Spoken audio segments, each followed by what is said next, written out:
Hello बच्चों, good afternoon, अस्सलाम वालेकुम एवरीवन। कैसे हैं आप सब? आई होप आप सब घर पर अच्छे से होंगे। तो मैं आपका वेलकम करती हूँ अपनी हिंदी क्लास में। तो हम आपकी बुक अंकुश हिंदी पाठमाला भाग 4 पढ़ रहे हैं।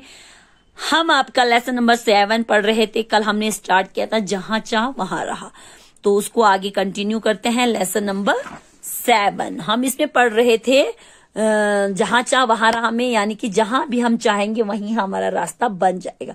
इसमें हम पढ़ रहे थे कि शीला और उसकी माँ की स्टोरी पढ़ रहे थे। शीला और उसकी माँ को एक लेटर आता है।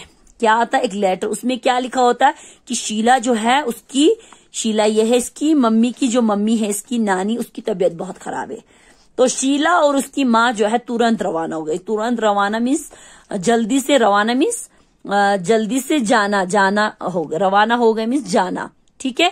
तो वो जल्दी से वहां से निकले और वो बस में बैठ गए। जिस बस में वो बैठे थे रास्ते में उसका एक्सीडेंट हो गया। उसकी माँ, शीला की माँ जो थी ये, उनके सिर पर चोट लग गई और शीला की हाथों की हड्डियां जो है, दोनों हाथों की हड्डियां चूर चूर हो गई। मजबूरन डॉक्टर को उसके हाथ काटने पड़े। मजबूरन कहते हैं बच्चों, जब हमें आगे का कोई रास्ता नहीं दिखता उस समय के वक्त को कहते, उस टाइम को कहते मजबूरन। उस टाइम डॉक्टरों को कुछ नहीं सूझा। उन्होंने क्या किया, उसके दोनों हाथ काट दिए। शीला उस टाइम बेहोश थी। जब उसको होश आया, उसने देखा कि उसके दोनों हाथ नहीं है, तो वो बेचारी रोने लगी, फूट फूट कर रोने लगी। उसकी आंटी, अंकल, डॉक्टर सब ने उसको समझाया, लेकिन वो कोई किसी की बात उसने नहीं सुनी। वो जोर जोर से रोती रही।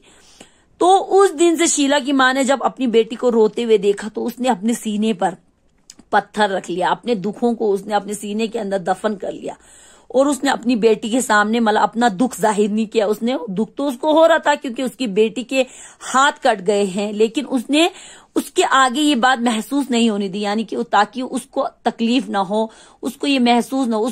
उसकी माँ जो उसके सामने खुश होकर रहने लगी। अपने दुख को अपने अंदर समेट के उसने उसके सामने दिखावा किया। ये देखो कितनी हैप्पी होके वो उसके सामने बैठी है। उनको 3-4 महीने हॉस्पिटल में रहना था। इसलिए क्यों रहना था? क्योंकि शीला के जख्म अभी भरे नहीं थे। अब वो हॉस्पिटल में जब वो रहने लगी तो धीरे धीरे उसका जख्म जो है, घाव जो है भरने लगा। अब शीला जो है बेड पर लेटी लेटी बोर होने लगी। यहीं तक हमने पढ़ा था। अब हम आगे पढ़ेंगे। एक दिन की बात है, माँ शीला के लिए एक किताब ले आई। शीला किताब को देखकर रोने लगी। मेरे तो हाथ ही नहीं है, कैसे लिखूंगी, कैसे पेंटिंग बनाऊंगी, कैसे अपना काम करूंगी? जब परीक्षा ही नहीं दे सकूंगी तो मेरा पढ़ना ना पढ़ना सब बेकार है। शीला ने भुजे स्वर में कहा, नहीं बेटी, मेहनत कभी बेकार नहीं जाती। तुम भी सब करोगी वैसे ही जैसे और सब करते हैं। माँ ने समझाया, मगर कैसे मम्मी, मैं कैसे कर पाऊंगी? मेरे तो दोनों हाथ।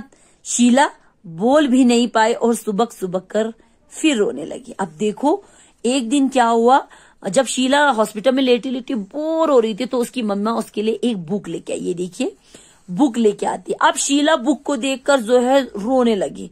उसने अपनी माँ को कहा, माँ मेरे तो हाथ नहीं है, मैं कैसे पढ़ूंगी, कैसे लिखूंगी? उसको पेंटिंग करने का बहुत शौक था। तो वो अपनी माँ से कहने लगी, माँ मैं कैसे पेंटिंग करूंगी, मैं अपना सारा काम कैसे करूंगी? जब मैं एग्जाम ही नहीं दे पाऊंगी तो मेरा पढ़ना न पढ़ना सब बेकार है। शीला ने बुझे हुए स्वर, यानी कि बेचारी उदास भरे शब्दों में उसने कहा। उसकी माँ ने उसको समझाया, नहीं बेटा, मेहनत जो है वो कभी बेकार नहीं जाती, कभी बेकार नहीं जाती। तुम सब कुछ कर पाओगे। अगर तुम मेहनत करोगी तो तुम सब कुछ कर पाओगे, वैसे जैसे और लोग करते हैं। माँ ने उसको समझाया। तो उसने कहा कि मम्मा कैसे, मैं कैसे कर पाऊंगी? मेरे तो दोनों हाथ। वो बेचारी बोलते बोलते वो बोल भी नहीं पाए और रोने लगी, सुबक सुबक कर रोने लगी। अब देखो बच्चों, यहीं तक रखेंगे कि शीला किस तरह जो है अब आगे पढ़ेगी, किस तरह वो ड्राइंग बनाएगी, किस तरह मतलब वो आगे की पढ़ाई पूरी करेगी। ये हम जो है आगे के लेसन में पढ़ेंगे। आप जो है यहाँ से यहाँ तक घर पर अच्छे से जो है बुक रीडिंग करेंगे कि किस तरह शीला की माँ उसके लिए बुक लेके आती है। शीला बुक को देख के रोने लगती, कहती है कि मैं कैसे पढ़ूंगी, कैसे लिखूंगी, कैसे पेंटिंग करूंगी, मैं अपना सारा काम कैसे करूंगी? जब मैं एग्जाम ही नहीं दे पाऊंगी तो मेरा पढ़ना क्या है? फिर उसकी माँ उसको क्या समझाती है कि बच्चों, बेटी तुम मेहनत करो, मेहनत करने से वो मेहनत जो है कभी बेकार नहीं जाती। कोई भी इंसान अगर मेहनत करेगा तो उसकी मेहनत कभी ना कभी रंग लाती है, कभी वो बेकार या जाया नहीं जाती है। ठीक है बच्चों, तो अच्छे से आप लोग भी मेहनत करो, इंशाल्लाह आप लोगों को भी कामयाबी जरूर मिलेगी। ओके, थैंक यू, यहीं तक रखेंगे। अल्लाह हाफिज।